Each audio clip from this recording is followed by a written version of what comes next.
This is WWE superstar Drew McIntyre, and you're listening to the WWE Podcast. The champ is the one that everybody wants, me. Becky Lynch is going to WrestleMania. Claymore! Austin 316 says I just whipped your ass. This is my iron. You're going to acknowledge me. And welcome to the WWE Podcast. It's time for the Mailbag here on Wednesday, the 14th of June, 2023. And guys are heavy on the emails today, so we're gonna jump into that because you guys got some great questions this week as we creep closer and closer to Money in the Bank, which comes to you, of course, on July 1st, 2023 from London, England. And I'd imagine that a lot of these questions are going to revolve around Money in the Bank, but let's find out. All right, so patrons first, as always. Patrons get the priority support. So let's get to Dr. BGB over at Patreon, and he says, all I got to say is, yeah, LA Knight. I love how WWE is not putting any former world champions in the Money in the Bank for the first time ever. It's all new, fresh competition. I just hope LA Knight's the one to win. Also, looking forward to Cody versus Dom. It's the hottest babyface versus the hottest heel in the company. So it should be a really cool dynamic, especially with the London crowd. I can't wait to hear the London crowd for so many reasons. It's going to be a lot of fun. And these overseas crowds are embarrassing the United States. And it's not just overseas. Canada embarrassed us. Okay. Puerto Rico embarrassed us. Saudi Arabia embarrassed us. London's going to embarrass us. It just goes on. And it makes it seem like they're performing at a morgue every single Monday and Friday night in comparison to the overseas crowds. But yeah, I agree. And I hope LA Knight is the one to win. If you guys haven't heard or seen my video, by the way, you can check it out on TikTok or on YouTube. I did a video on LA Knight and why he could and should be the one to win. Check that out. All right. So thank you, Dr. BGB. Let's get to another patron. And this is Frank. And Frank says, I'm from Wichita, Kansas, and I've been a fan for 35 years. Felt it was over chatting. Couldn't hear some of the show. Second, I would like to see Bronson Reed answer Seth Rollins' open challenge. And I feel Becky Lynch and I would like to see LA Knight win Money in the Bank. So, first of all, you're from Wichita. And if you attended that show, I hope you didn't participate in the whoa chants. Or if you did, you cut it off like a normal human being about 30 seconds after Seth's music stopped, and you didn't disrespectfully, mess up Finn Balor's promo. I say that half joking, okay? But it was, I'll continue to stand by it. I'll triple down on it. It was embarrassing. And it was actually not even that. It was frustrating as hell because all the fans at home, which are 99% of the people who are watching, were sitting there going, oh my God, please shut up. We want to hear what Finn has to say. And you guys just didn't do it. Boy, oh boy. But Bronson Reed answering Seth Rollins' open challenge. Sure. I mean, they gave Damian Priest, who hadn't won a match up until that point, for the last 3 months, a match with Seth. And who knows how this actual open challenge is done, right? I mean, they're not going to tell us how open challenges are done. Is it the first one to tweet? Whoever's got the fastest fingers to tweet at Seth gets the opportunity? Or is it, first come, first serve, first one in gorilla position? Or is it eeny, meeny, miny, mo? Do they pull straws? It's never, of course, told or decided, or rather the method of deciding who gets to answer that open challenge. It's never told to us. We're just whoever comes out and answers it. But there's got to be more than one person. However, that little rant aside, if it's Bronson Reed, do I think it's way too soon for a title match? Hell yeah.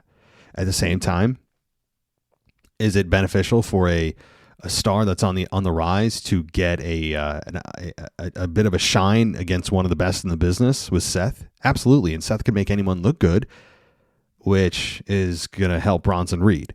But Bronson Reed does seem to be a bit tied up in the Shinsuke Nakamura landscape. So I wouldn't hate it. I understand it.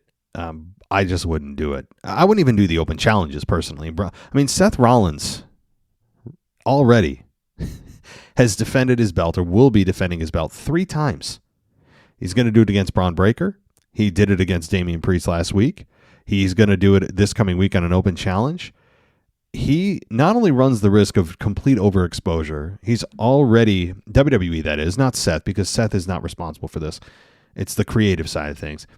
They are already detracting from whatever value this World Heavyweight Championship had, telling us that anyone can get an opportunity. It's ridiculous. But, you know, the whole idea of you have to earn opportunities has gone out the window the second Seth has been awarded this championship. But the worst part about this is Seth is actually running the risk of injury. Is he not? I know he's helping elevate the new talent. He's working with younger talent. That's all great, and I do love that. But not every match needs to be a title match, number one. That's first and foremost. But number two, yeah, I mean, he is running the risk of injury. If he's working this much, you know, working over in NXT, showing up on Raw, defending his belt every week, so injury and overexposure. And number 4, of course, devaluing the championship. All of these things. At the same time, I do like Seth as champion. It's a very contrasting, mixed feeling I have about this whole thing. All right, let's continue on. We have, I want to get to the patrons. So, all right. Well, I'm just going to play the music. You guys will know immediately who this is. So let's do it. Yo, it's me. It's me. It's Rocky T. All righty. Rocky T. Let's do it. So Rocky T says, boy, I had such a great explanation as to why the Raw and SmackDown women's titles were not swapped, but I had to throw that out the window because of what happened this past week with the new women's championships being introduced. Now we are waiting for the Rhea Ripley action figure with the new belt. Yeah, I mean, I would have loved to have heard your theory, but at this point, is it even worth reconstructing, given that it's completely a moot point? Yeah. To your point about what's missing from Austin Theory, he needs the killer instinct, needs a definitive clean win over a top-tier opponent. It should have been Cena at WrestleMania, but the match did not test the limits enough. He needs what guys like Triple H, Edge, and Randy Orton got from Mick Foley. Yeah, it's a good way of putting it. Austin Theory, I don't want to feel like has to cheat to win. I don't mind if the occasional wonky win happens, right? Like that's what heels do when the pressure gets too high, right? When they know they're about to be defeated, oftentimes they'll go to desperate mode and cheat to win, which can happen occasionally. But as a general rule, I don't think it's a good way to build a heel with them always trying to cheat to win or talking about a victory that everyone knows is completely tainted. And some may say, well, isn't that the point? No, because the way he won undermines his victory itself. It's not outweighing the benefit that you perceive of, well, he beat John Cena and he's bragging about it, but we all know he cheated. No, again, I'm arguing against myself, but I just really despise the way that Austin Theory won it. I don't mind that he's talking about it on a weekly basis. That's the goal coming out of a victory like that. But it's how he won. That is just preposterous. John Cena's got nothing to lose and everything to give at this point. Nothing to lose. So, made no sense for him to low blow Cena. But anyway, it did. But your analogy of Triple H, Edge, and Randy, what they got from Mick Foley, yeah. It's that proverbial rub. But more importantly, legitimate wins. Legitimate wins. That's important.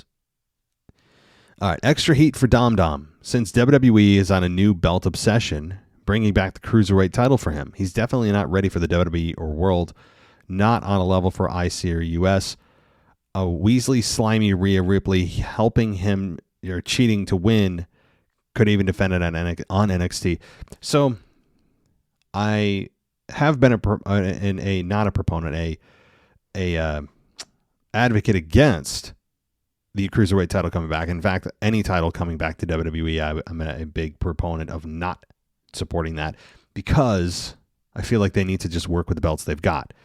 And when you add more belts, every belt that is also in existence drops in value automatically because there are more belts.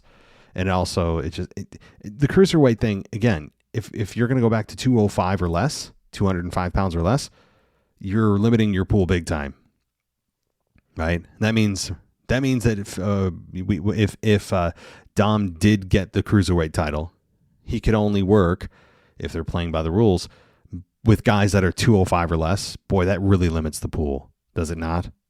I'm all for Dom winning gold. We're on the same page there. Do I think he's ready for the world title or the undisputed title? No. But I only say no because I don't want either man of Roman or Seth to give it up yet. Not that Dom wouldn't be really good as a champion, because it would turn something nuclear into something that is explosive. It would be awesome. But the problem is Seth just became champion, and you're not going to have Roman drop a belt to Dominic, okay? Yeah, that doesn't work. It's heel on heel for a zillion reasons that doesn't make sense. But I'm with you on the fact that Dom doesn't need a belt. Even if it's tag team gold, I would take tag team gold. But if anything, I mean, maybe sometime in the next 6 to 12 months he captures the IC title since he's on Raw. But all right, moving on here. Last year, the Money in the Bank winner cashed in on the U.S. title. Based on the competitors, I think the winner this year cashes in on Gunther. And this would also protect him in a loss. Then he can move on to the world title picture. I can't see anyone cashing in on Roman, even though they will tease it the same way they did last year with the Austin Theory. And as for Seth, he just won the title, so same feeling here. He can't see anyone cashing in successfully on Rollins. Well, just because they cash in doesn't mean they cash in successfully. And Austin Theory, if you remember last year, his excuse for not trying to cash in on Roman when the world title didn't exist was, well, we all know that Roman's basically unbeatable right now. Right? That lame excuse, but I understand why they did it. But having somebody from the Money in the Bank winner cash in on Gunther, well, that would also mean, would it not, that somebody from Raw would have to be the one to win, and that would mean Damian Priest. It's only two guys that are the front runners, or the two guys that only make sense, and that is LA Knight and Gunther, or I'm sorry, LA Knight and Damian Priest. Those are the only two guys that you could make a case for to win that match. Everyone else doesn't make sense. They just don't. That's my opinion, of course. But if your theory is correct, again, that would mean Damian Priest would have to be the one to win. And there is significant evidence to believe that he would, given the elevation that he's got the last few weeks, world title match, having really good match after really good match. He's good on the microphone. Tension with Finn. Where does that go? I still believe, that the person who wins is going to have to stay on their brand. But hey, this is WWE. Who the hell knows? They clearly don't give a damn about their own rules. We've gone over that many times. So thanks, buddy. Let's get to, Mr. DJ Kuzma. So let's do it. He says, hello, AEW and WWE fam. This is DJ Kuzma, back at it again. I have 4 words to say to the Kansas City crowd, a.k.a. Wichita, from this past Monday night. Shut the hell up. Yes. Again, and I say this in the most respectful way, from a passionate fan to a passionate fan. I'm not talking to you, DJ. I'm talking about to the collective Wichita audience. We were very frustrated with you. I mean, yes, shut the hell up is a mild way. Can you imagine the conversation that Seth and Finn Balor had backstage after Raw? I mean, I'm sure Finn was like, they wouldn't just shut the F up. And, how am I supposed to address them if I draw attention to it? They're just going to keep doing it more. I tried to talk through it. That's a good strategy usually. Seth can't tell them to shut up. It's kind of a no-win situation. When the crowd decides it wants to take over and hijack a segment, it kind of can whenever it wants. And unfortunately, they chose a really bad segment to do this with, and just go into business for themselves, which is it's fun occasionally, but you expect that on the Monday Night Raw after WrestleMania. Not here. This was an important segment. So, all right, sorry, DJ. You say, I can't remember a time in WWE's history that a crowd took over an important segment that both the heel and babyface were in. I'm really starting to get annoyed with Seth's sing-along every week. Finn Balor didn't get a chance to really dive into his passionate promo against Seth and gearing up for his title match at Money in the Bank. This segment should have been taken out and replaced with either a Finn Balor video package of his brief reign as Universal Champion and his reign as NXT Champion, or a backstage interview with Finn mentioning his desire to become a World Champion. Plus, to add insult to injury, during this annoying segment with Seth, he was laughing at the fact the crowd just wouldn't shut up while Finn was talking. Well, first of all, what is Seth going to do? Again, he's in a no-win situation. He tried his best in a kind of a roundabout way to get the crowd to think about something else, distract them with something else, and it didn't work. Every time they tried, every time Finn tried to talk over him or Seth tried to do something, the crowd was just insistent, drunkenly on singing. Whoa! It was. I just, as I said last night on my Raw review, I hope this doesn't become a trend where the next crowd in Cleveland this coming Monday is like, wow, how cool was that? They got all the attention. And I hope the crowd doesn't also play into that. But hopefully it just fades off. Like, I don't mind people singing along the songs, but 15, 30 seconds max after the entrance music stops, shut up. Like, let's go, right? The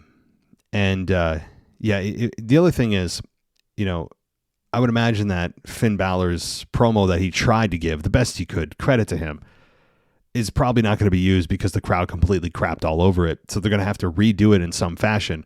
And I would imagine that they're going to do, as you mentioned, DJ, some kind of pre-taped promo next week. So it's guaranteed that they can put this in video packages and he can get the message across as to exactly why he's targeting Seth. So, yeah, boy, oh boy. All right. I understand that as wrestling fans, we get emotionally invested in storylines and matches. But there comes a point in time that the crowd should not ever hijack an important segment like the one we saw this past Monday night. One more thing to add about Finn Balor. It seems to me that there are some cracks in the Judgment Day, especially during the backstage interaction with Damian and Finn. Did you see when Damian glared at Finn when he walked past him? Kind of strange and very coming of a possible split. Could this be a possible Finn Balor face turn down the road where he could be replaced by J.D. McDonough? Yes. I mean, J.D. McDonough, that wasn't by accident. That was not by accident. I absolutely believe that J.D. McDonough could be the one to replace Finn. And I think Finn would come out as a babyface in this one. Damian is a much better heel and has found his home. Finn has never truly felt authentic in the Judgment Day. Like, he's filled the role fine, and he's a really good wrestler, of course. He's underrated on the microphone as well. But he's never felt like he fits perfectly with the Judgment Day, does he not? Like, he'll wear the colors, he'll speak the prescribed language of the Judgment Day, but he doesn't really just fit like a glove. You know what I mean? He's kind of the oddball out. Everyone else seems to fit perfectly. So I think that could be an absolute Finn Balor face turn. All right, one final thing. Since we haven't seen him in quite a while, is it possible Drew McIntyre returns at Money in the Bank as a heel to challenge Seth after his match with Finn, or during the course of the men's Money in the Bank and he wins the briefcase? Yeah, there's a lot surrounding Drew. And every time we turn around, we think he's going to return. I thought he was returning at our Monday Night Raw in Albany here. I really thought that was going to happen. And he was going to be the first one up to really challenge Seth Rollins. And it didn't happen. Now, last I heard, and I saw this, I think, a day or two ago, that Drew and WWE still have not come to terms. They're still in talks. So that means there's no deal in place.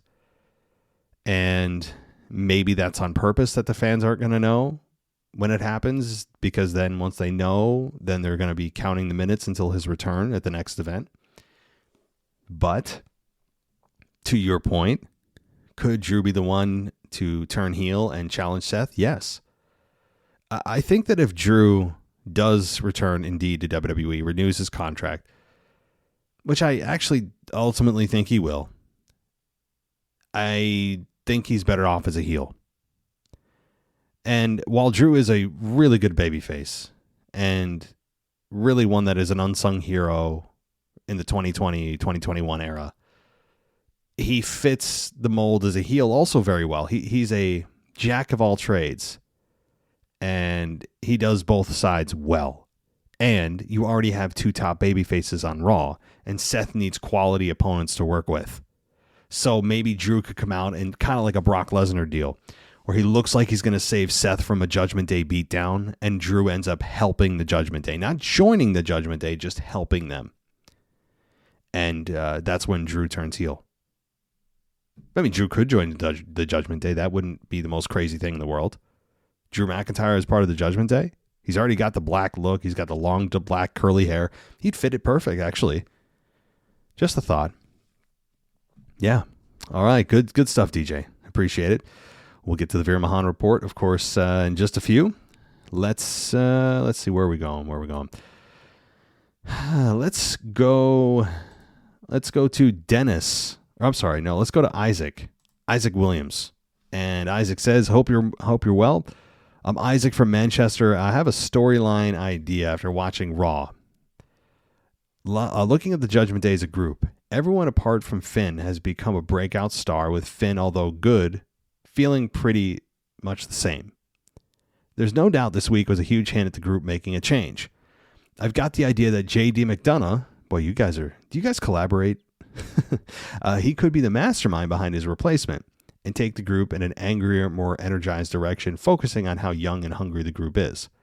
Bar Damian, who, although new in terms of popularity, is 40. Yeah, he is. Damian Priest is old. Yeah, he is. I mean, in WWE world, no doubt.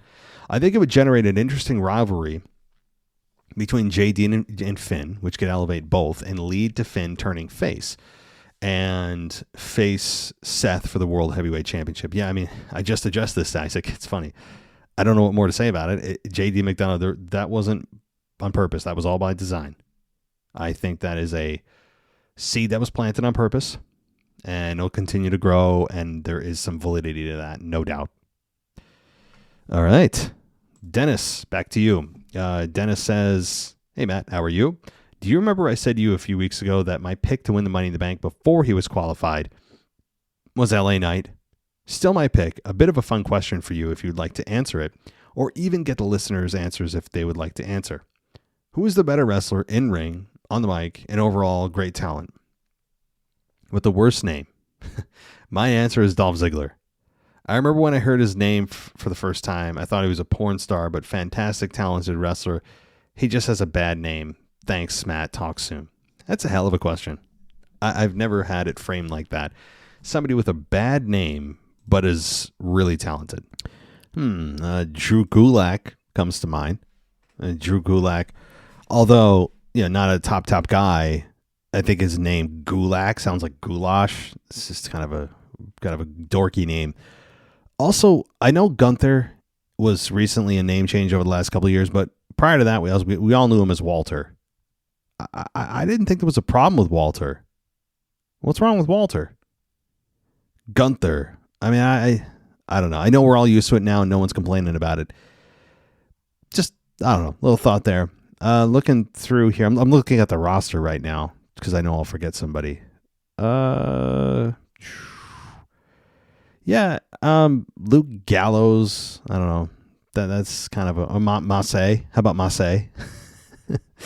Let's see. Who else do we have? We've got. Wait, why the hell is Peter Rosenberg listed as a roster on the roster? That's weird. I don't like. Well, Shanky. How about that? Shanky is another one, although not super talented. At least from what we've seen, is a weird name that could probably do without. Who else? Yeah, I mean, I don't want to belabor this point, but yeah, that's a great question. How about Top Dollar? I mean, just a thought there too. All right. Anybody else got thoughts on there? That's a great question. Let's move on. All right, we have the next email from King Scully in the house, representing the UK all day. I'm not sure who I'll get this time around, but last time it was great to have Mr. and Mrs. Casual Wrestling Fan read my email and respond to me. You even read mine first. However, I appreciate either Matt or the honorary WWE podcast couple to reply to me.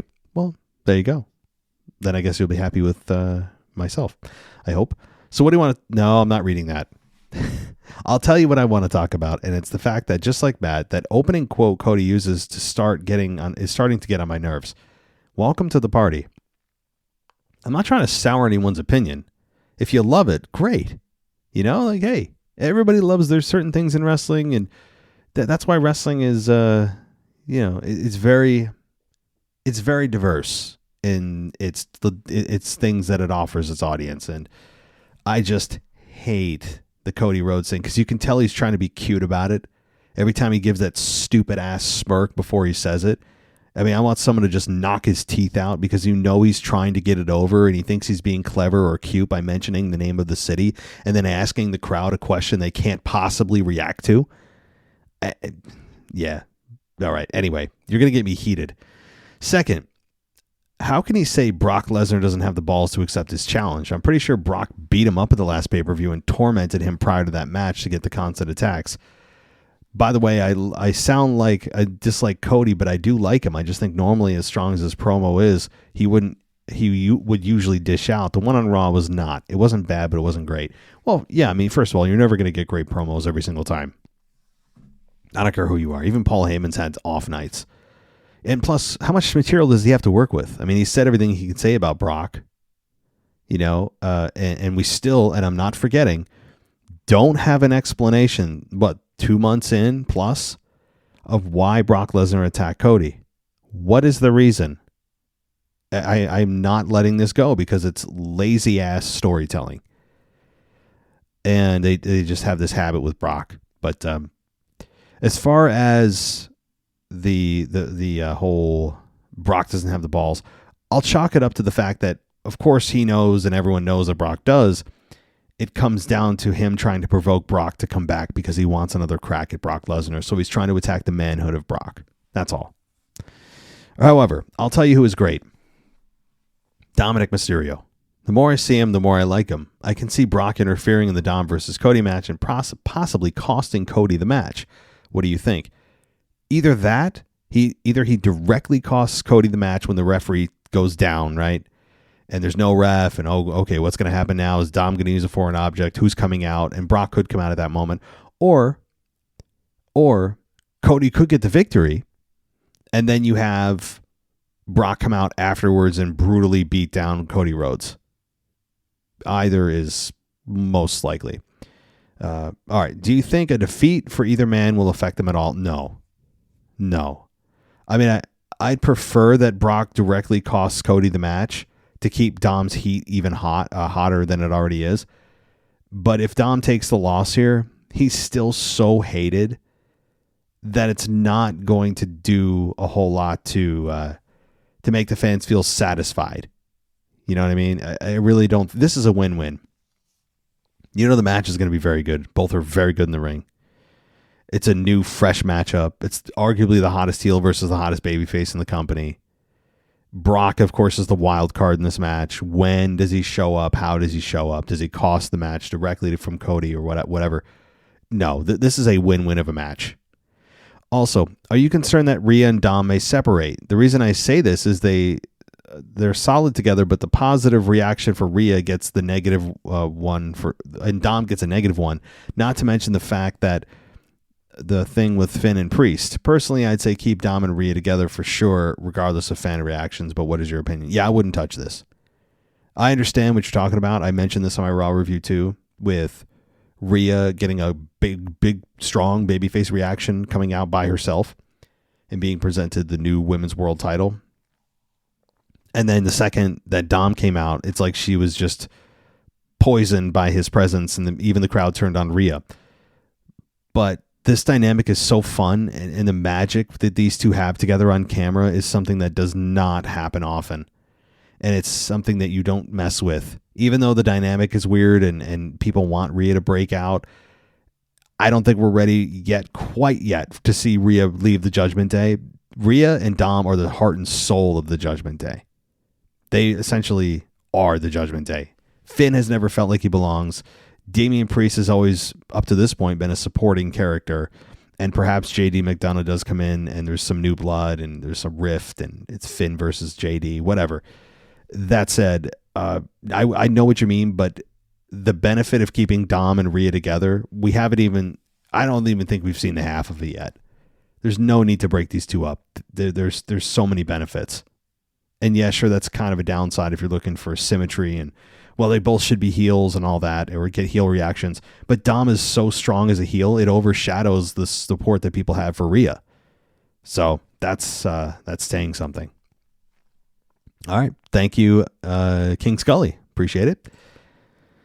Let's move on here to Jax. And he says, "Hey, Matt, I've never wrote into the mailbag before, but I think it's a perfect time considering I will be attending SmackDown this week in Lexington, Kentucky. I'm very excited to see what happens next with the Bloodline situation live. I know there are many signs pointing towards a tag team match between the Usos and Roman and Solo, but I think I would much rather prefer Jay versus Roman for the title. Either way, I think we all know the Bloodline story is far from over, and hopefully it will lead to Rock versus Roman somewhere down the road. Would like to hear your takes on how it should play out. Thanks again. Love the show, Jax." Well, thank you, Jax, and I hope you enjoy SmackDown. So I've said this so many times, and I'll continue to say it. There's no really one perfect way to do this. There are so many really good ways. The storyline is so just unique, and everyone's played their part so well. There's no one right answer. So far, they've pushed all the right buttons. Could they have pushed better buttons? We'll never know, but they certainly could have pushed worse ones. We've seen them screw up a lot of stuff. This one, they have been, it's been fabulous.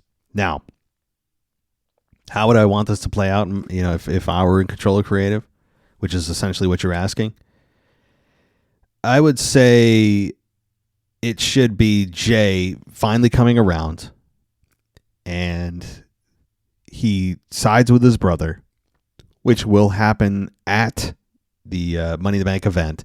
If it's not already Jay. See, that's the thing. From what I understand, Roman is defending his belt at Money in the Bank. If that's the case, this tag team match doesn't happen. It happens maybe at SummerSlam. But I would actually, given that Seth is defending his world title, every 5 minutes, I would have this tag team match take place at the Money in the Bank event. Yes, that means Roman wouldn't defend his title, but at this point, we're used to it, right? And the storyline is so good that it would overshadow, I think, a lot of fans' frustrations with that belt not being defended. And then you have Roman and Solo win, beat down the Usos, very badly. And maybe at that point, you have Solo stop Roman from doing something extreme. Or Solo does not obey a command that Roman is giving him. Maybe he does the same thing he did with Jimmy and Sammy and hands Solo a chair to finish the job, and Solo has hesitation.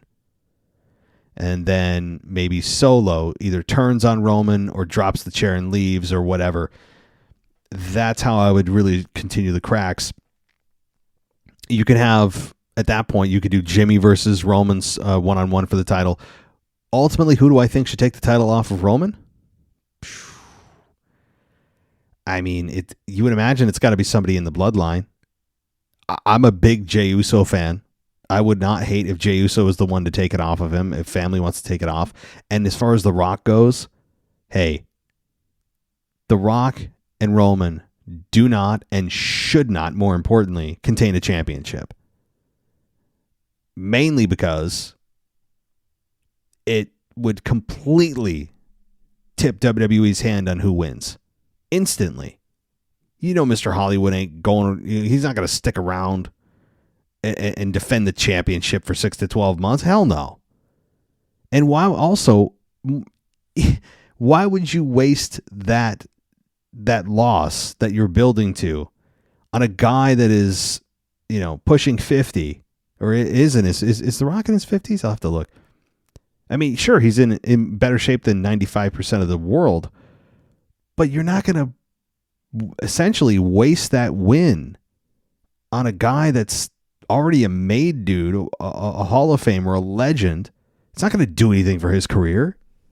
It'd be the biggest waste. So I'm all for Rock Roman, but make it non-title. All right. I've already said my piece. Thanks, Jax. Enjoy the show. Let's go. Let's get to Jack. Jack says, "Hey all, this will be my first time writing in. I'm a newly returning fan. I started watching weekly around WrestleMania 39, but I'm already finding myself getting sick of the Seth Rollins gimmick, the anytime, anywhere stuff, and especially his song. It really seemed like we missed out on a potential great Finn Balor promo because the crowd wanted to sing for 10 minutes. I just wanted to hear your thoughts and to know if mine are baseless." Jack, I take a listen to my Raw review. I'm not going to rehash it. I kind of already did on the show as well. I'm not pushing your question aside. I just don't want to repeat everything I talked about here with the crowd. At this point in the show, you've probably already heard my thoughts on it. So, yeah, horrendous, selfish, annoying, pick your adjective, all of the above, right? Oh, yeah. Thanks, Jack. All right. Chandler, let's go. You say, "Hey, Matt, I've got a few bullet points I want to hit. Cody and Dom at Money in the Bank is an odd matchup, but I imagine it's just a filler so Brock and Cody can have a third match at SummerSlam." Yeah, here's the thing. We already talked about how we think it could go down. It's one of two ways. And it's not, I wouldn't say it's filler. There's a purpose to this. You're also, again, putting the hottest heel in the company versus the hottest babyface in the company. That hardly can be labeled as filler. But it's certainly, yeah, it's a vehicle to get to Brock and Cody Part 3 at SummerSlam. Absolutely. Yeah, no doubt. But just because it is a vehicle to do that doesn't mean that it's necessarily a filler match. Filler match is when they add matches on social media, 5 minutes before a show, or put something on the pre-show that you didn't know was supposed to be there. Like, that's filler, right? Anyway, Finn and Seth will have a good match, but there's no way Finn wins, and this would be the Demon's third loss in a row. Well, that's okay. Learning how to win in a loss is a big key in pro wrestling. And sometimes the winner of a match actually comes out the loser in the long run. So sure, Seth is not, or rather Finn is not on a great streak right now, but Seth is not going to drop the belts. Absolutely. Let's just get that out of the way. Seth is not dropping that belt anytime soon. Finn, even if he loses here, and he absolutely will, that means sometimes that it's a signal of a character change. Something's changing in his career. We probably would have learned a whole lot more on the promo on Monday if Kansas would shut the hell up. But Finn is there's something going on here. JD McDonough, a face turn, I think, is in the works for Finn. So if someone goes on a bit of a losing streak, losing in pro wrestling isn't like losing in normal sports, right? You don't just go down the rankings. It's how you lose. Why are you losing? Is it because they're trying to elevate somebody else, or are they actually trying to elevate you via losing because that means you're going through a character change? All right. I'm constantly seeing people complain about the lack of big stars in the Money in the Bank match, but how can WWE build new stars if their fans are constantly complaining? Well, that's just it, right? It's a catch-22. People always say they want new, and then they get new, and they're like, well, where's the stars? It's like, you can't have your cake and eat it too. I'm all for, as you are, it sounds like, new faces. And honestly, why would you not want a new face to win a Money in the Bank ladder match, for the men and women? Creates a lot of intrigue, does it not? Instead of just the usual suspects in the title picture. It doesn't mean that person has to win. It just means that they could at any point cash in, and it creates a lot of intrigue and fun, and it's just a good time. But yeah, people want instant stars. That's the thing. They don't want the slow cook. They want the instant rice, right? That's what they want. They want the fast food. They don't want to sit and wait for their meal. So that's patience is a virtue here, especially in wrestling. You have to know that it's going to take time to build stars, and there are going to be some growing pains, and there's going to be a lot of a lot of fans saying, "Who's this again? What are they doing? Who are they? What's their gimmick? What's their name? What's their catchphrase? What's their finish?" That's the process of building stars. It doesn't happen backstage magically. It has to happen in front of us, and a lot of people don't have patience and only want to see big stars. If that's the case, then I would tell people then just only watch the big 4 pay-per-views if that's what you care about only, or go YouTube, because that's not reality. You have to go through these growing pains of sometimes, yes, being boring, very low crowd reaction. That's normal. But fans don't want to deal with that, and they're spoiled with just, I want big stars. Wah. It's just kind of the nature of being a fan. All right. Is anyone else getting annoyed by Raquel and her fake smile that she does? Wait, Raquel. Oh, yes. Oh, yeah. I was like, who's that? Raquel Rodriguez. Yes. Everything about Raquel screams heel. I mean, it's oozing out of her pores. That's why. She is made for a heel. And it's just, the timing isn't right yet, but boy, she's going to be a fun heel. It's just very difficult as well when you are physically imposing over the rest of the women's division to have anybody feel any kind of sympathy for you when you're the most physically dominating woman in WWE. When you're the most physically dominant, it's very difficult for people to generate emotion of empathy or sympathy for you. So, all right, let's see. The new belt Asuka is ugly in my opinion, but I understand what they're trying to do with the belts. I'm just confused about the names of the women's titles, how the women's title is different from the women's world title. It's the same thing with Seth and Roman. There's the undisputed WWE World Heavyweight. Well, no, it's the undisputed WWE Universal Championship. We'll see what they call it on us Friday night here, and then on, of course, Seth's side, it's the World Heavyweight Championship. And for the women, it's the WWE title and the world title. So that they're trying to create symmetry. And in the process, people are going to love the belts or hate the belts physically, but it's more important to me what they mean. And it's just WWE versus world. Those are really the adjectives or the phrases you need to care about. WWE versus the world. Is one more valuable than the other? Well, I guess by name, the world title should be way more valuable than the WWE, because being a world champion means that you have competed all over the world in many promotions, and you are a world champion instead of just, the micro WWE. Well, I'm a champion of WWE, right? It's like big fish in a small pond. However, that's not how it's presented. All right. A couple more points here. I'm very confused about Bronson Reed now that he's not in the Money in the Bank ladder match. He had a great showing at Elimination Chamber. We haven't seen much from him since. Anyway, that's it for this week.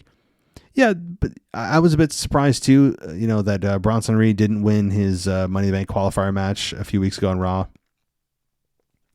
But I'm okay with him having a match with Shinsuke. Maybe they saw something that they feel he's not ready for, or he needs more minutes in front of a live crowd.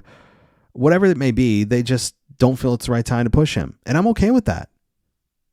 Yeah, this is all tied back to the same, I think, foundational problem that fans have of and I'm not saying you specifically, Chandler. I'm saying just just generally fans are impatient. And they want everything right now, and they want, their star that they like to keep being elevated. But there's a time and place for everything. And moving one piece means you have to sometimes move 50 other pieces. So it's not an easy job, I got to say. I'm not saying booking is easy. All right. Let's go here. I think every week I say this. So I'll just say this should be the last email, but famous last words.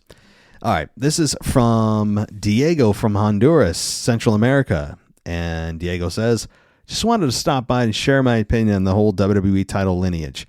I'm not even going to try to understand how that is working now because, like you, it's a big mess. However, I just wanted to say that this is definitely the result of very bad government, for lack of a better word, by Vince McMahon. He obviously didn't care about those details. Now it seems like Triple H is trying to fix the mess that Vince left him, and gives me hope for a better future regarding the titles and their lineage. P.S. I listen to the podcast before I go to sleep because as a father of a 3-year-old, this is the only time of day I can do something without being interrupted. Don't know if this is the case for everyone that listens to the podcast right now or listens to the podcast at night. Anyway, have a good night and keep up the great work. Well, thanks, Diego. Hope we're doing well over there on Honduras. So, first of all, related to the 3-year-old deal, I have 2 little ones. Okay. And I can attest to the fact that until they go to sleep, your time is not your time. Like it just isn't. So I'm imagining you have your headphones in, right? and you're on the couch or rocking your little one to sleep or whatever. And you've got it's the only time that you can do that, right? Because if you put on the headphones when you're supposed to be watching your kid and something happens, you can't risk that, right? Totally get it. Yeah, that's the thing. You don't really understand what the responsibility of kids are until you have kids. You can be told, and wait till you see, your whole life's going to change, and you're like, yeah, and you just like generally get the concept, but then it happens, and you're like, holy crap! Like I can't go to the bathroom, but without someone knocking at the door, right? So it sounds like a complaint, and sometimes I really do feel like it is, but I also know at the same time, like I'm going to look back and man, to say I miss those days, right? So you never know how much you miss it until it's gone. All the cliches, unfortunately, they're true. Back to wrestling, though. Yeah, the lineage thing is a mess. I don't even know if they care about that right now. But as far as the government or how about management? I think it's a result of very bad management by Vince. Well, yeah, I mean, Triple H, if we're to believe he is fully in charge and Vince is not in charge of any of the creative, which I have a very hard time believing, but for the sake of argument, then yeah, Triple H had a lot of cleanup to do. But there reaches a point where it's like, okay, well, he's had the roster now, Triple H that is, for 6 or 12 months. And where do we draw the line of, okay, he's had enough time, there's no more excuses, all the effects that Vince McMahon had on the roster and the titles, you can't use that excuse anymore, and we gotta just say, no, this is just Triple H, this isn't Triple H's best work, or, our instinct is to always blame Vince. And I'm guilty of this too. Our instinct is, at his geriatric age that he was at before Triple H took over, we blamed it on Vince is old, he's out of touch, all that. And there's honestly, there's some validity to that. Like, your mind does deteriorate as you get older. It's just a fact of life. And so I think some of that was that. But even if it wasn't deteriorating at the rate many of us think it was, on camera, he was insufferable. You couldn't understand what he was saying. It was almost like he was smoking 18 packs a day. Triple H. Like, I mean, you couldn't even understand him. It was weird. And you can only get so many ideas out of his brain. You know what I mean? Like, it felt like kind of chaotic at times. Directionless. Too much focus on comedy. Title reigns that are hot potato. That kind of thing. Triple H has seemingly put a stop to that, brought back a bunch of factions. We've seen his vision play out. But my point is, at what point can we all say, this is no longer Triple H doing cleanup. This is Triple H's roster. He's set it the way he wants. Everything from here forward, he can't blame it. Well, Vince, it's Vince. You know what I mean? I don't know what that point in time is. It might be WrestleMania this past year. It might be, where do we draw the line? Do we take a vote? It's hard to come up with that defined date. But, all right, Diego. Good question. Hope you're doing well, and try to get some sleep, all right? All right, let's get to the voicemails. Hope you're ready for this. Hope you're ready for the Veer Mahan Report. Let's do it. WWE Podcast World, this is DJ Kuzmo back at it again on your Mailbag show. Record to you live on a beautiful Wednesday morning, on a very beautiful Wednesday morning. And before we get to the Veer Mahan Report, before we get to that show, before we get to the report, I gotta get this off my chest because this coming Sunday is the most underrated, underappreciated, and overlooked holiday in all of the United States of America. And I'm talking about none other than Father's Day. This coming Sunday is Father's Day, but of course we're not going to see any advertisements. We're not going to see any pomp and circumstance for Father's Day because they just get thrown under the bus. But it shouldn't have to be like that because this coming Sunday, you all, please do something nice for your fathers. Don't buy them a box of tools. Don't buy them a tie because men don't wear ties anymore. Well, not so many of them, but there's only a few like Paul Heyman. He wears a tie. But the consensus is that most men do not wear ties. So please do not buy your father a tie and do not buy your father tools. Take your father out. Treat your father out to a nice restaurant. Go fishing. Go to a sports bar. Watch some sort of sporting event. Drink some beers with your old man and have the time of your life because it's Father's Day and your father is still alive. So have some respect do some good things for him, and don't buy him a goddamn tie and a box of tools. Now, with that being said, let's get to the Veer Mahan Report. Let's get to the Veer Mahan Report. Now, the Veer Mahan Report took place this past Monday night on Monday Night Raw, but we did not get any in-ring action from the initiator of my guy Veer Mahan, Saga, and the modern-day Maharaja Jinder Mahal. But we did get a backstage segment. And here it is, the backstage segment that none other than the modern-day Maharaja says, last week, our opponents quickly became prey before the bell even rang.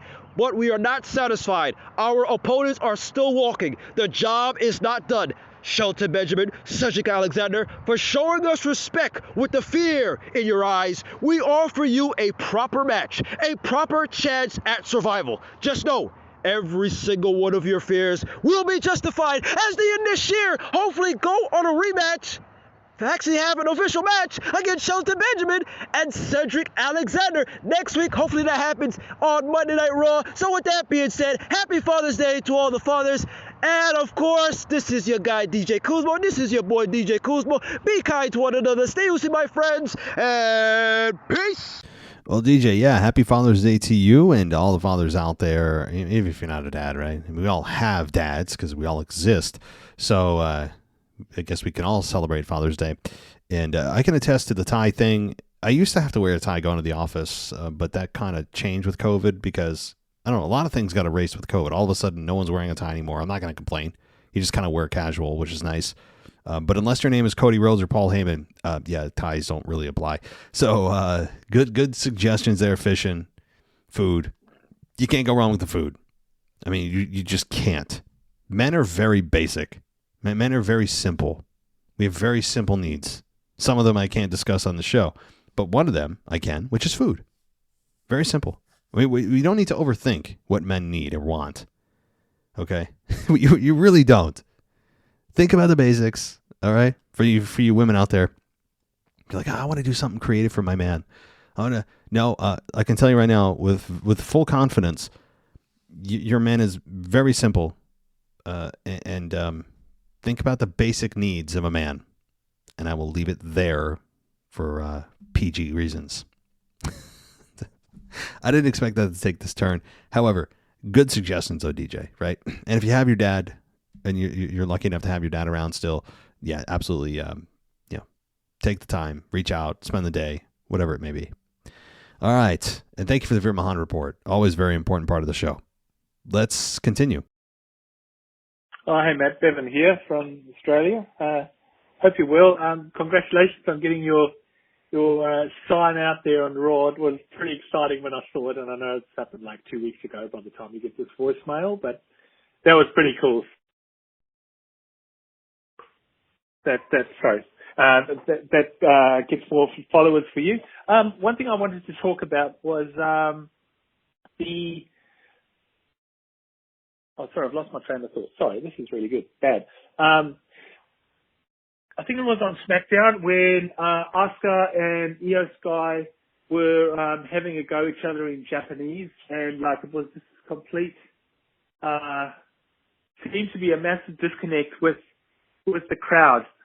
I lost interest, to be honest. I was like, well, I don't understand what's going on here, which I found really annoying. I mean, it's a predominantly English-speaking audience, and this hasn't got anything, and I know you would agree with me, it's got nothing to do with race or stereotyping or any kind of discrimination. But, let's put this into perspective. Those people are paying for a service. The audience is paying money for a ticket to listen to a show that for a period of time they can't understand. The language barrier. I mean, I think for all of us, if we went anywhere to get a service, whether, say, we went down to the bank and suddenly the person started speaking to us in a different language, we'd be like, hang on, this is not working for me. So I don't know what they can do for Asuka and Io Sky. They're fantastic performers. There's no doubting it. I just wish there was a way that they could get across more. Speaking Japanese isn't going to work, unfortunately, not in the audience they are wrestling in. That no one's going to understand it, and it's just lost. And I just don't know what they can do. I mean, having a manager is probably the way to go, but at the same time, I mean, it worked for Brock Lesnar. He's not that great on the mic, and having Paul Heyman that time as a manager, it worked for him. So I don't know if EO could have a manager or Asuka, but I don't know. It just seems to have gone a bit wayward. And I would like to see Io Sky in a title fight at some stage. I love watching her wrestle. It's bloody awesome. But anyway, sorry if this voicemail came across a bit disjointed. Have a good week. Bye-bye. Great to hear from you, Bevan. And the sign, I'm glad you saw it. It's still kind of weird when I look back. I'm like, wow. And that was like right there. They couldn't have possibly positioned the camera better for those first like 10 seconds of Monday Night Raw when Seth came out. Anyway, so the language thing I've gone over, as you kind of know, it really doesn't make any sense because from what I understand, Asuka knows more English than WWE lets on.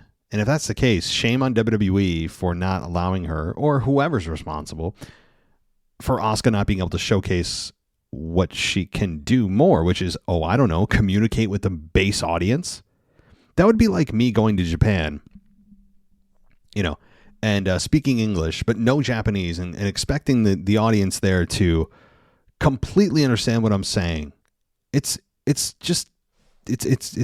fallacy. I mean, the fact of the matter is, what they should do is learn a little bit more English. That's it. If they need to.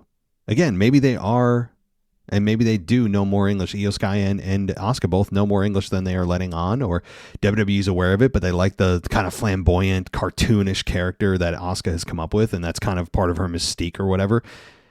But again, you are strangleholding yourself, not being able to communicate with your audience. We've already seen basically everything Asuka has to offer from a personality standpoint. Everything. Because she's reached her limit with not being able to use English as her language to communicate with us. So she overcompensates with cartoonish facial expressions and cartoonish reactions and over-the-top emotions and yelling. So yeah, it's super annoying when they speak in Japanese. And it's super annoying. It's not appealing. It's a turn-off, as you said. It doesn't give anybody heat or anybody, support. It's just a total disconnect. A total disconnect on all levels. And what are we supposed to do? Expect WWE to put subtitles in? I mean, how embarrassing would that be? WWE has to have, or they have like a translator there, like live, so they can just translate everything each other say. It'd be ridiculous, right? So the only option is, the logical option is, either if they're not going to have them learn English, don't have them talk. That's it. I mean, like, that's it. Or as you said, you could have somebody speak for them in a managerial role. But the best option and the most obvious option is, both are smart women, learn a little bit more English. And again, somebody's like, that's racist. All right, and that's the kind of world we live in. No, it's not. It's good business to learn and know how to communicate with a language that most of your audience uses and knows, right? It's just smart business. Anyway, I'm with you. All right, let's get to our next one. Thanks, Bevan. Hey, it's Kyle from Baltimore. So I wanted to talk about last night's SmackDown and, the fact that both, Bayley and Io are in Money in the Bank is great. Io's a pick to win. Like I said, if it's not Becky to win the briefcase, it will be Io for me to win the briefcase. So an Io Asuka match at SummerSlam, I would like to see that. But my big question, though, is about the championship that they available for Asuka. And it's like very similar to Roman Reigns' belt, but with the white strap in the background, all that stuff. So, which is fine. But I guess I think the women's championship looks better than Reigns' belt personally, but it is whatever. But so my status then is that hopefully on Monday, they'll reveal a new championship for Rhea. They just have to, right? Because it just makes sense. And I guess what are they going to call this belt? Because they just called out, they're calling Asuka's belt the undisputed women's championship belt, just like what they're saying with Roman Reigns, the undisputed universal championship belt. That makes no sense. Undisputed, I don't get why it's called that, but anyway, any event, I'm glad there's a championship that for Asuka that looks cool and whatever. It was fine. And I just want them to do the same thing with Rhea, but I don't know what they're going to call it since everything is called Undisputed Championships all of a sudden. So what do you think about the title itself? And that's it. Thanks for a call. Bye. Yeah, Cal, so I've talked about this at length, and obviously it's not fair for me to answer the question of what they're going to call Rhea's belt, as we all know. I mean, we all know what it is now, the women's world heavyweight. Yeah, you don't want to say that. The women's world championship, I have no problem with that. Again, they are syncing up the titles, and I understand the end goal. I'm just frustrated with how they've managed the lineage of the former championships. I have a big problem with that. I mean, the way that Asuka is going to be, she's been anointed the WWE Women's Champion. I have no problem with that. I think that she, is going to continue the lineage of, I would imagine, the Raw Women's Championship. They haven't really broken that down. Yeah, I don't know. I have mixed feelings about the championships. I know, again, outside of the physical part of this, outside of the physical changes that have come to these championships, do we not all agree, though, that simplicity is better? We don't need to overcomplicate it. The WWE is just trying to parallel what the men have done with the women. And the only titles they haven't touched so far are the U.S. and Intercontinental will not be touched. They're their own entities. But the tag titles, why haven't they done anything yet with the tag titles that Kevin and Sammy are carrying? Maybe that's some coming down the line. But they've touched the division of the women's tag team title division. How have they not done something with the men? Anyway, that said, this whole title discussion, it's one that you could be really negative on, or you could be really positive on if you understand the goal of what they're trying to do. I'm on board for the goal. I think most of us would be on board for the goal. It's just the follow-up, the back-end management of, okay, cool, I'm on board. Simpler's better. But, what does that mean? Is the WWE now a part of the Universal, but the Universal is absorbed into this Undisputed? What is this? Did the lineage freeze? It is confusing. That's where things get muddy, murky, and annoying and frustrating as fans, is when you call somebody now a WWE champion. Well, I've been WWE champion. Well, what does that mean? I mean, right? I've been undisputed champion. Well, undisputed, just regular undisputed champion? Or like back in 2002 with Brock Lesnar carrying that belt? Or you mean undisputed universal WWE champion? That's the problem. They have muddied the waters so much with this. And it's a lot of it is obviously not Triple H's fault. He only took over the last 6 to 8 or 8 to 12 months, right? So he is still managing and navigating those waters that Vince left behind. But boy, yeah, this is it's a deep, dark conversation. Thanks, Kyle. Hey, Matt, WWE Podcast. Hope all is well. This is Mike from Connecticut. And I just wanted to chime in, Matt, about my thoughts about what's going on with the Bloodline. It's currently 2:30 on a Monday afternoon, so we don't know what's going on Raw yet. But as I was watching SmackDown and how everything went down on the end of the show with the Bloodline, something occurred to me. Actually, it was an interview with Eric Bischoff that he was referring to. It's on the special. It's on the network. You can find it. The Rise and Fall of WCW. Very, very interesting. If you haven't seen it, I recommend go back and look at it. But one thing that he mentioned in one of his interviews that stood out, like, I wanted to make my show more reality based. Their show was more cartoonish, is how he put it. And it made me think of like how he started in the whole NWO thing, and it seemed very realistic at the time. That's kind of what I'm feeling with what's going down with the Bloodline. It feels very realistic. It doesn't feel scripted. It's just very genuine. Like, we got brother versus brother, or, the emotions that are coming up there. And it also made me think about what went down with the NWO in the kind of mid to later days, where it started to get a little bit watered down, and it's kind of got a little silly when they split the NWO up with red and white. But it kind of reminded me of what's going on with the Bloodline, but I don't see that happening with the storyline with the Bloodline. They're making it very, like, cliffhanger. You got to see what's going to happen next, as opposed to what happened with the WCW. Like, all right, now it's starting to get stale and boring. Oh, same old, enough's enough. That's not happening with the Bloodline. What's going on with the SmackDown. And, credit to Jey Uso. He's just all perfect. So secondly, real quick, Charlotte Flair comes back, and all of a sudden she gets a title match at the next pay-per-view. She lost at WrestleMania. She didn't just lose at WrestleMania. She lost her title at WrestleMania. She pops in, and boom, automatically she gets an immediate title match. What's up with that? It's the same thing like you said with Damian Priest against Seth a few last week when you were talking about it. What gives her the right?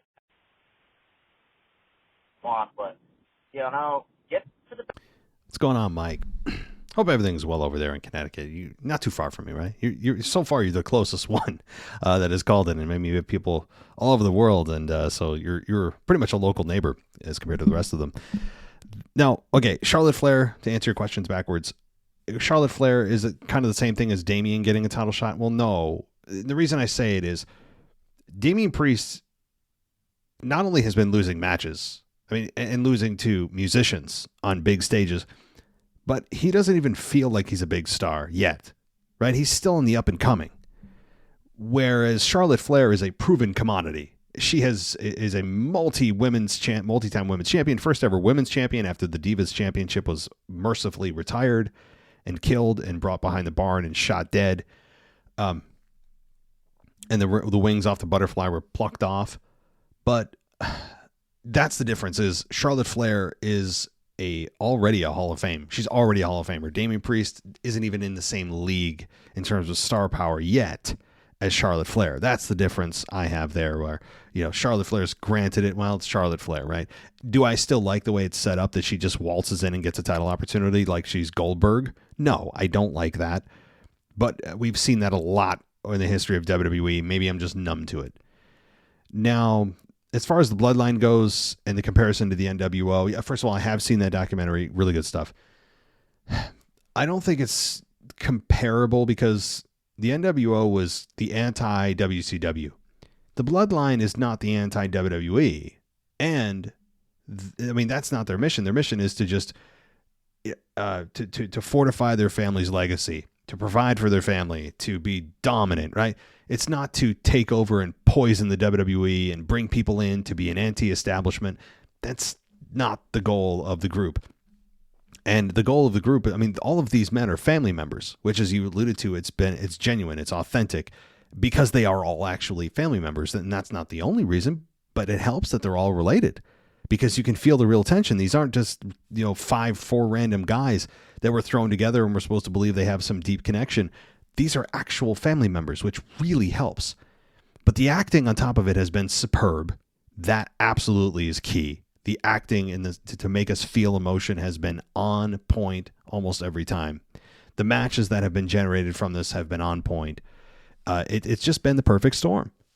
And you're right, the whole watered down NWO thing, and Bischoff has gone over this many times, where pretty much everyone was a part of the NWO at one point.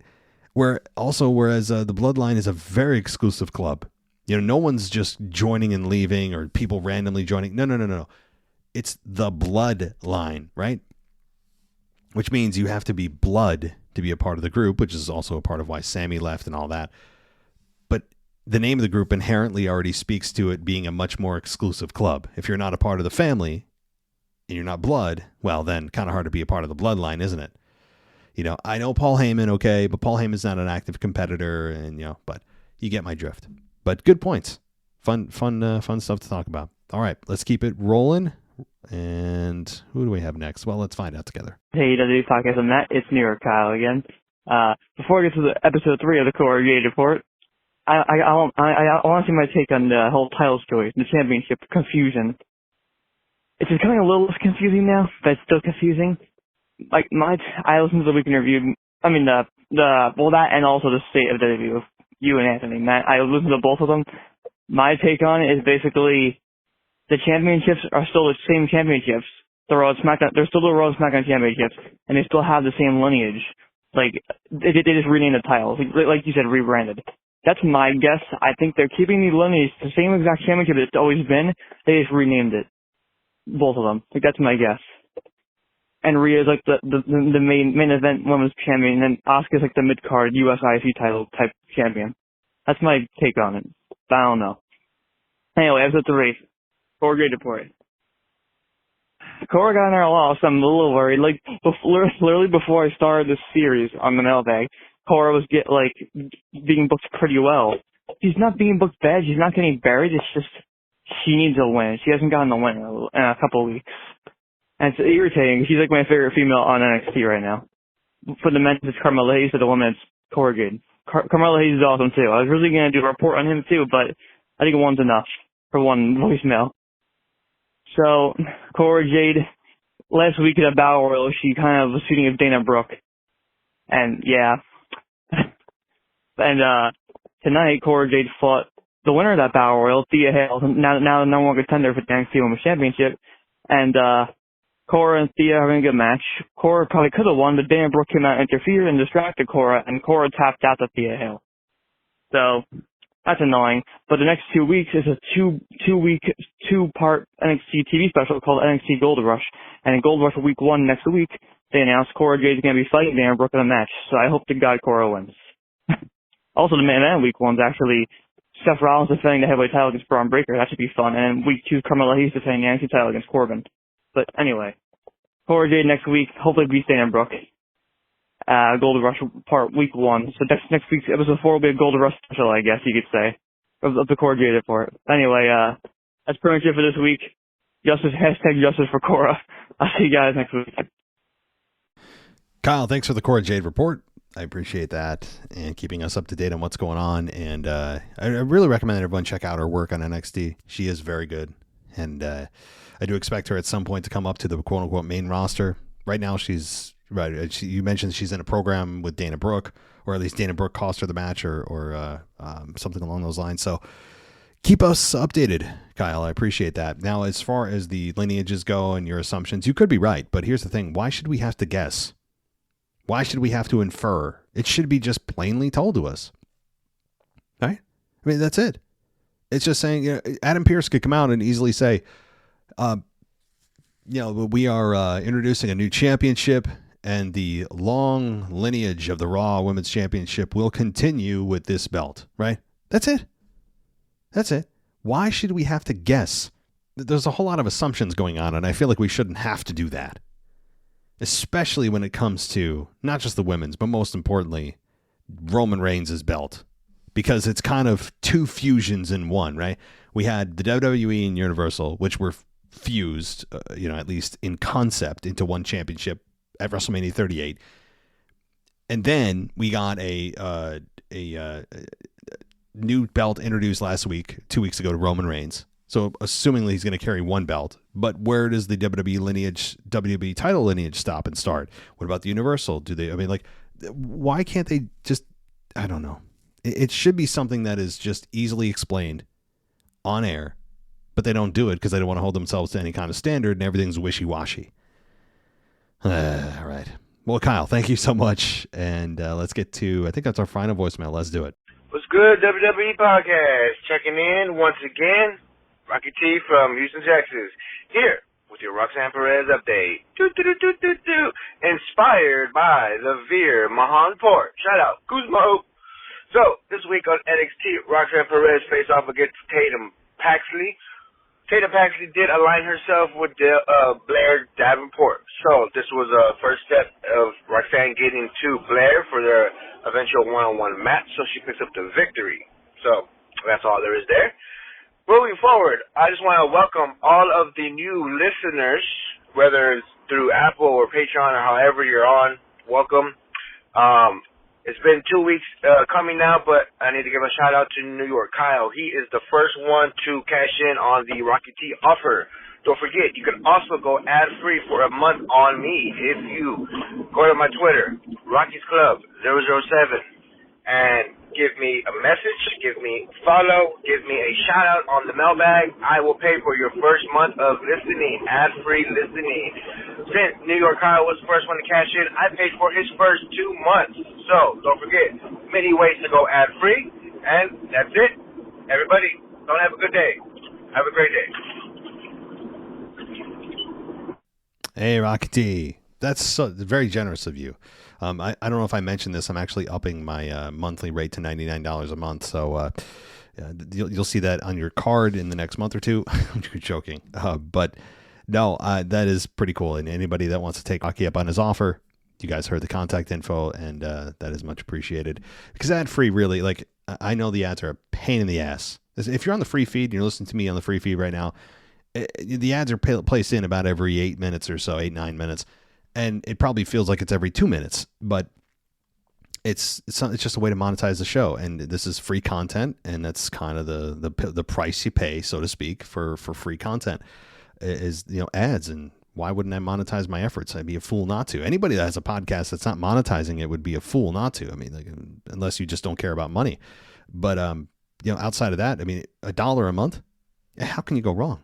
Right? Like Apple Podcasts, it's $2.99 a month, but that's because the convenience of Apple Podcasts is, certainly a big reason for a lot of people, because they don't want to deal with another app. But I really suggest Patreon as well. I mean, Patreon is a great place to go. So this is turning into a shameless plug, which I will stop. But thank you for the Roxanne Perez report, Rocky T, and all of your contributions to the show. It is much appreciated. I really do appreciate everybody who has continued to help make this show what it is. And we've got a lot of big plans moving forward, and where we want to be, and changing the format of things a little bit moving forward. But hey, you guys are the reason we're here, and I appreciate it. So, all right, I think I've pandered enough. Thank you so much for joining me, everybody. If you want to go ad free, again, Patreon's great, Apple Podcasts is great. You can also go to www.podcast.com or www.podcastshop.com to get your merch. I know a couple of you have done that lately. It would be a cool thing to see you guys wearing shirts and promoting the show selflessly or shamelessly. How about shamelessly? That's a better word. And I'll be back. What the heck? Wednesday's today, so I'll be back on Sunday with your weekend review, and we have a lot to talk about. I'm guessing with Roman Reigns returning on Friday Night SmackDown, more progress in the Bloodline story. So much to talk about as we get closer, deeper into June, guys. We're already halfway through June. How the hell did that happen? But, all right. Thanks, everybody, for listening. Take care. I'll talk to you next time. Thanks for listening to the WWE Podcast. Don't forget to subscribe on your favorite podcast app so you don't miss a show, or head to WWEpodcast.com. And for all of these shows ad-free, head over to patreon.com/WWE Podcast. Until then, we'll see you next time.